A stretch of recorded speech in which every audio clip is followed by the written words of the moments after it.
भारत माता की। भारत माता की। ಕರ್ನಾಟಕದ ಸಮಸ್ತ ಜನತೆಗೆ ನನ್ನ ಕೋಟಿ ಕೋಟಿ ನಮಸ್ಕಾರಗಳು। मंच पर विराजमान पूज्य स्वामी जी, कर्नाटका के गवर्नर श्री थावरचंद गहलोत जी, यहां के लोकप्रिय मुख्यमंत्री श्री बसवराज बोम्मई जी, पूर्व मुख्यमंत्री श्रीमान येदियुरप्पा जी,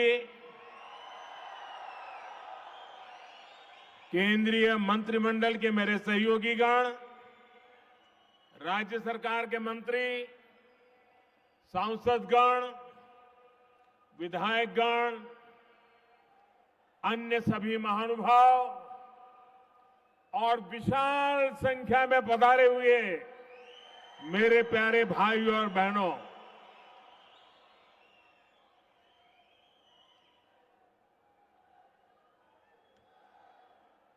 ये मेरा सौभाग्य है कि आज मुझे बेंगलुरु में एक बहुत विशेष दिन पर आने का अवसर मिला है। आज कर्नाटका की, देश की दो महान संतानों की जन्म जयंती है। संत कनकदास जी ने हमारे समाज को मार्गदर्शन दिया, तो उनके ओवावाज ने हमारे गौरव, हमारी संस्कृति की सुरक्षा के लिए योगदान किया। मैं इन दोनों विभूतियों को पुनः एक बार नमन करता हूं। साथियों, आज इन महान विभूतियों को सम्मान देते हुए हम बेंगलुरु के कर्नाटका के विकास और विरासत दोनों को सशक्त कर रहे हैं।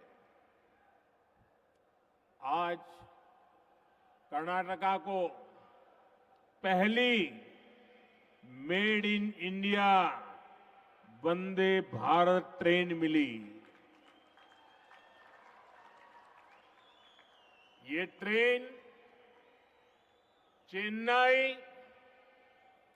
देश की स्टार्टअप कैपिटल बेंगलुरु और धरोहरों के शहर मैसूरू को आपस में जोड़ती है। कर्नाटका के लोगों को अयोध्या, प्रयागराज और काशी के दर्शन कराने वाली भारत गौरव काशी दर्शन ट्रेन, इसकी भी आज शुरुआत हुई है। आज केम्पेगौड़ा इंटरनेशनल एयरपोर्ट के दूसरे टर्मिनल का भी उद्घाटन हुआ है। मैंने सोशल मीडिया पर एयरपोर्ट के नए टर्मिनल की कुछ तस्वीरें पोस्ट की थी और आज वहां जाकर लगा कि नया टर्मिनल तस्वीरों में जितना सुंदर दिख रहा है, उससे भी ज्यादा भव्य है, आधुनिक है। ये बेंगलुरु के लोगों की बहुत पुरानी मांग थी, जो अब हमारी सरकार पूरा कर रही है। साथियों, मुझे नाड़ प्रभु केम्पेगौड़ा जी की 108 फीट की प्रतिमा के अनावरण और उनके जलाभिषेक का भी अवसर मिला। नाड़ प्रभु केम्पेगौड़ा की ये विशाल प्रतिमा हमें भविष्य के बेंगलुरु, भविष्य के भारत के लिए निरंतर समर्पित भाव से मेहनत करने की प्रेरणा देगी। भाइयों और बहनों, ये मेरा सौभाग्य है कि आज पूज्य स्वामी जी ने जिस प्रकार से आशीर्वाद दिए, जिस प्रकार से भावना प्रकट की, मैं हृदय से उनका आभार व्यक्त करता हूं। साथियों, आज पूरी दुनिया में भारत की पहचान स्टार्टअप के लिए है और भारत की इस पहचान को सशक्त करने में बहुत बड़ी भूमिका हमारे बेंगलुरु की है। स्टार्टअप सिर्फ एक कंपनी भर नहीं होता, स्टार्टअप एक जज्बा होता है, कुछ नया करने का जज्बा, कुछ हटकर के सोचने का जज्बा। स्टार्टअप एक विश्वास होता है हर उस चुनौती के समाधान का जो देश के सामने है। इसलिए बेंगलुरु एक स्टार्टअप स्पिरिट का प्रतिनिधित्व करता है। यही स्टार्टअप स्पिरिट आज दुनिया में भारत को एक अलग लीग में खड़ा करती है। भाइयों और बहनों, आज यहां जो कार्यक्रम हो रहा है, ये भी बेंगलुरु की इसी युवा स्पिरिट का प्रतिबिंब है।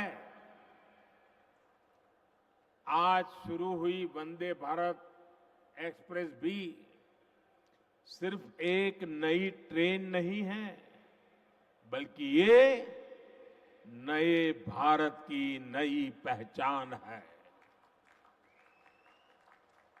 21वीं सदी में भारत की रेलवे कैसी होगी, ये उसकी झलक है। वंदे भारत एक्सप्रेस इस बात का प्रतीक है कि भारत अब रुक रुक चलने वाले दिनों को पीछे छोड़ चुका है। भारत अब तेज दौड़ना चाहता है और इसके लिए हर संभव प्रयास कर रहा है। साथियों, आने वाले 8-10 सालों में हम भारतीय रेल के कायाकल्प का लक्ष्य लेकर चल रहे हैं। 400 से ज्यादा नई वंदे भारत ट्रेनें, विस्टाडोम कोचेज भारतीय रेल की नई पहचान बनने वाले हैं। मालगाड़ियों के लिए डेडिकेटेड फ्रेट कॉरिडोर, ट्रांसपोर्टेशन की गति बढ़ाएंगे और समय भी बचाएंगे। तेजी से हो रहा ब्रॉडगेज परिवर्तन का काम नए नए क्षेत्रों को रेलवे के मैप पर लेकर आ रहा है और इन सब के बीच आज देश अपने रेलवे स्टेशनों को भी आधुनिक बना रहा है। आज आप बेंगलुरु के सर एम विश्वेश्वरैया जी के रेलवे स्टेशन जाते हैं तो एक अलग ही दुनिया का अनुभव होता है। हमारा लक्ष्य देश के बड़े रेलवे स्टेशनों को इस प्रकार आधुनिक बनाने का है। इसी सोच के साथ यहां कर्नाटका में भी बेंगलुरु कैंटोनमेंट यशवंतपुर रेलवे स्टेशनों का भी कायाकल्प किया जा रहा है। साथियों, विकसित भारत के निर्माण में हमारे शहरों के बीच कनेक्टिविटी की भी बड़ी भूमिका होगी। देश में एयर कनेक्टिविटी का ज्यादा से ज्यादा विस्तार हो, हमारे एयरपोर्ट्स का विस्तार हो, ये आज समय की मांग है। बेंगलुरु एयरपोर्ट का नया टर्मिनल इसका उपयोग करने वाले पैसेंजर्स के लिए नई सुविधा लेकर आएगा। आज भारत दुनिया में एयर ट्रैवल के सबसे तेजी से बढ़ने वाले मार्केट में से एक है। जिस तरह देश आगे बढ़ रहा है, उसी तरह एयरपोर्ट्स पर पैसेंजर्स की संख्या भी बढ़ रही है। इसलिए हमारी सरकार देश में नए एयरपोर्ट्स का भी निर्माण करा रही है। 2014 से पहले देश में 70 के आसपास एयरपोर्ट थे, 70। अब इनकी संख्या 140 से ज्यादा हो गई है, डबल। बढ़ते हुए ये एयरपोर्ट्स हमारे शहरों का बिजनेस पोटेंशियल बढ़ा रहे हैं, नौजवानों के लिए नए अवसर भी बना रहे हैं। साथियों, आज पूरी दुनिया में भारत में निवेश के लिए जो अभूतपूर्व विश्वास बना है, उसका बहुत बड़ा लाभ कर्नाटका को भी मिल रहा है। आप कल्पना कीजिए, बीते 3 वर्ष जब पूरी दुनिया कोविड से प्रभावित रही, तब कर्नाटका में लगभग 4 लाख करोड़ रुपए का निवेश हुआ। पिछले वर्ष एफडीआई को आकर्षित करने में कर्नाटका देश में अग्रणी रहा है। और ये जो निवेश हो रहा है, ये सिर्फ आईटी सेक्टर तक सीमित नहीं है, बल्कि बायोटेक्नोलॉजी से लेकर डिफेंस मैन्युफैक्चरिंग तक हर सेक्टर का यहां विस्तार हो रहा है। देश में एयरक्राफ्ट और स्पेस क्राफ्ट इंडस्ट्री में 25% हिस्सेदारी ये हमारे कर्नाटका की है। देश की सेना के लिए जो एयरक्राफ्ट और हेलीकॉप्टर हम बना रहे हैं, उसमें से लगभग 70% यही बनते हैं। देश में इलेक्ट्रिक व्हीकल मैन्युफैक्चरिंग में भी कर्नाटका बहुत आगे है। आज फॉर्च्यून 500 कंपनियों में से 400 से अधिक कंपनियां कर्नाटका में काम कर रही है, और ये लिस्ट लगातार बढ़ रही है। ये सब कुछ इसलिए हो रहा है क्योंकि आज कर्नाटका डबल इंजन की ताकत से चल रहा है। भाइयों और बहनों, आज बात चाहे गवर्नेंस की हो या फिर फिजिकल और डिजिटल इंफ्रास्ट्रक्चर के निर्माण की, भारत एक अलग ही लेवल पर काम कर रहा है। आज पूरी दुनिया हैरान होती है जब भारत के डिजिटल पेमेंट भीम यूपीआई के बारे में सुनती है। क्या 8 वर्ष पहले ये कल्पना करना भी संभव था?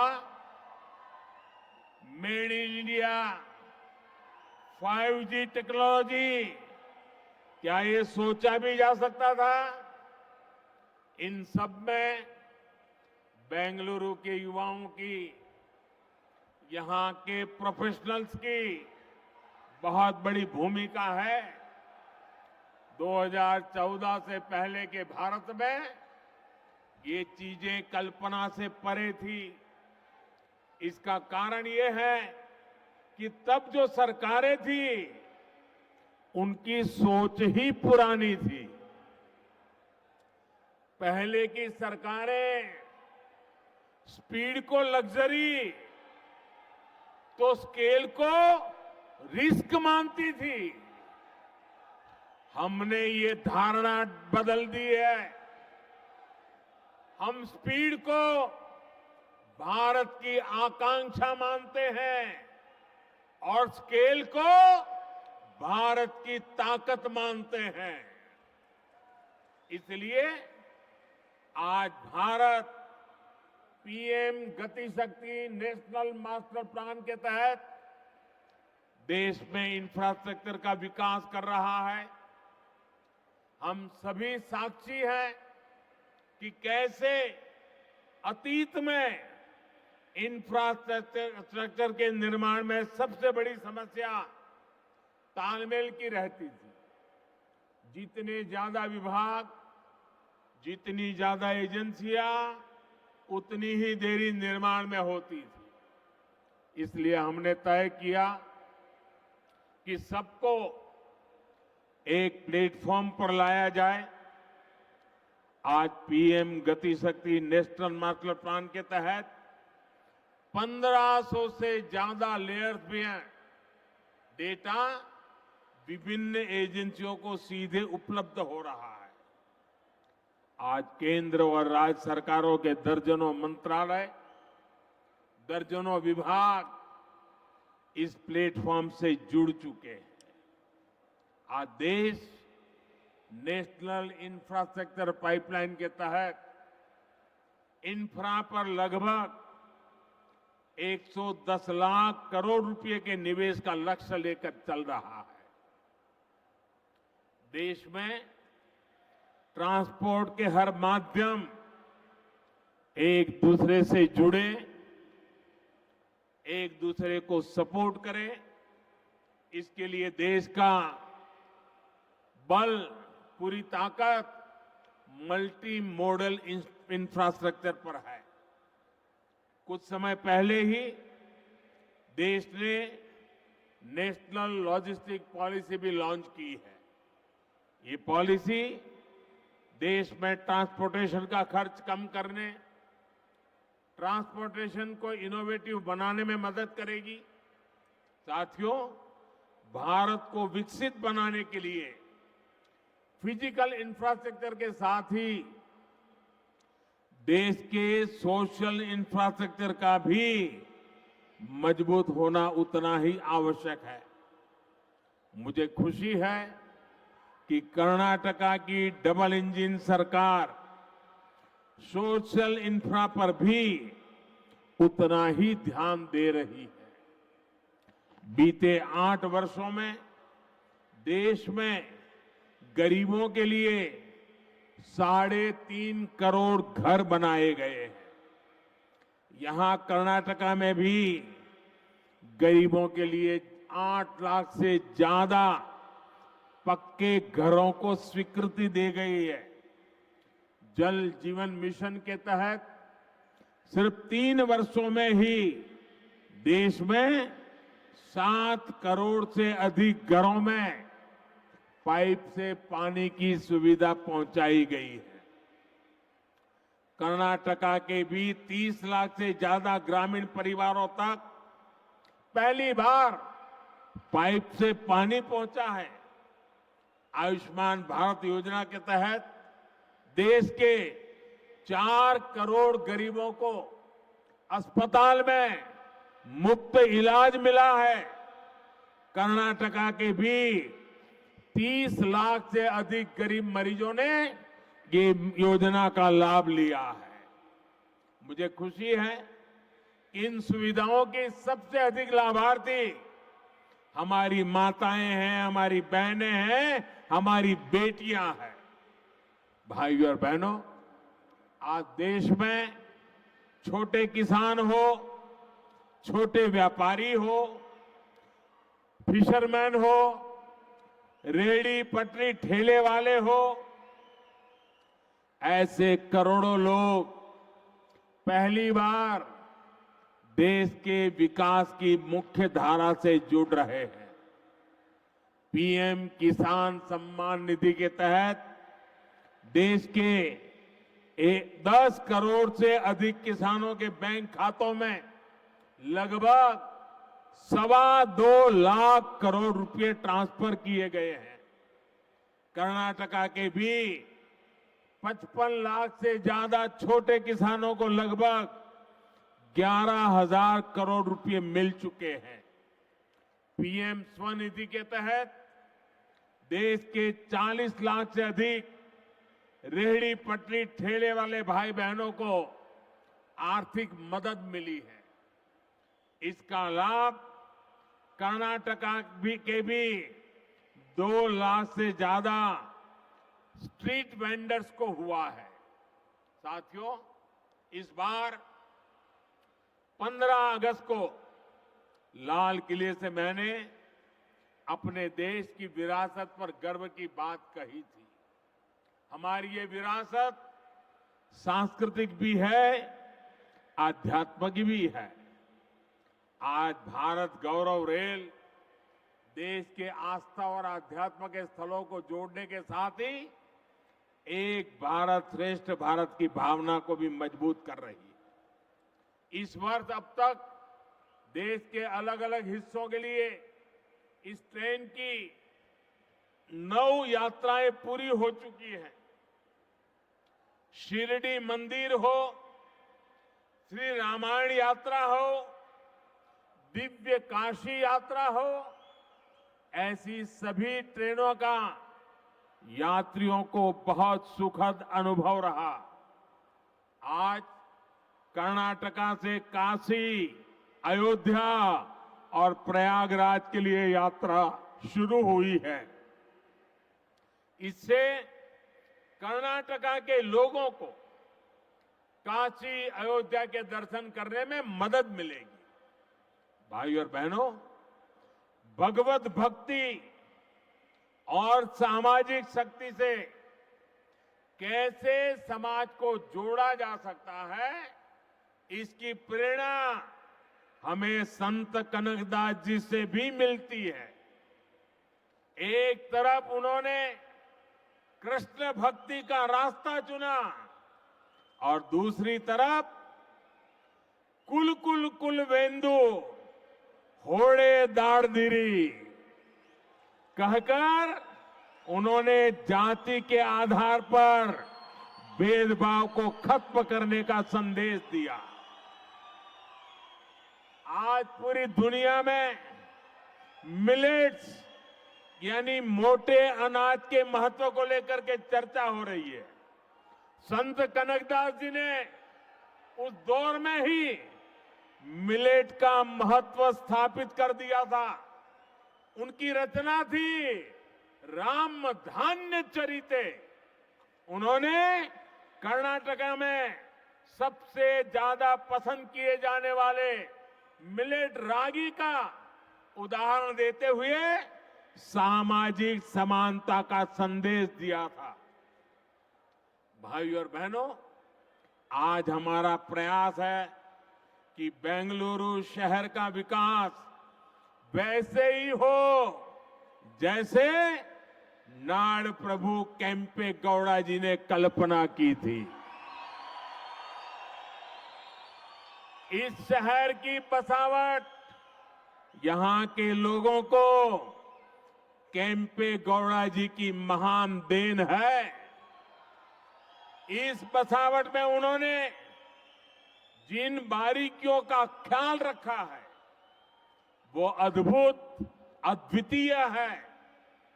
सदियों पहले उन्होंने बेंगलुरु के लोगों के लिए कॉमर्स, कल्चर और कन्वीनियंस की योजना तैयार कर दी थी। उनकी दूरदृष्टि का फायदा आज भी बेंगलुरु के लोगों को मिल रहा है। आज व्यापार, कारोबार, उसके रूप रंग भले ही बदल गए हो, लेकिन पेटे आज भी बेंगलुरु की कॉमर्शियल लाइफलाइन बना हुआ है। नाड़ प्रभु केम्पे गौड़ा जी का बेंगलुरु की संस्कृति को भी समृद्ध करने में अहम योगदान है। यहां का मशहूर गवि गंगाधरेश्वर मंदिर हो या बसवनगुड़ी इलाके के मंदिर, इनके जरिए केम्पे गौड़ा जी ने बेंगलुरु की सांस्कृतिक चेतना को हमेशा के लिए जीवंत बना दिया। बेंगलुरु शहर के लोग इस शहर की ऐसी बेमिसाल बसावट के लिए केम्पे गौड़ा जी के हमेशा आभारी रहेंगे। साथियों, बेंगलुरु अंतर्राष्ट्रीय शहर है। इसे हमें अपनी विरासत को संवारते हुए आधुनिक इंफ्रास्ट्रक्चर से समृद्ध करना है। ये सबका प्रयास से ही संभव है। एक बार फिर आप सभी को नए प्रोजेक्ट के लिए मैं बहुत बहुत बधाई देता हूं। पूज्य संतगण ने आकर के आशीर्वाद दिए, मैं उनका आभार व्यक्त करता हूं। और इतनी बड़ी तादाद में उमंग और उत्साह से भरे हुए कर्नाटका के नौजवान, कर्नाटक की माताएं बहनें, यहां का किसान हमें आशीर्वाद दे रहा है। मैं हृदय से आपका बहुत बहुत आभार व्यक्त करता हूं। धन्यवाद।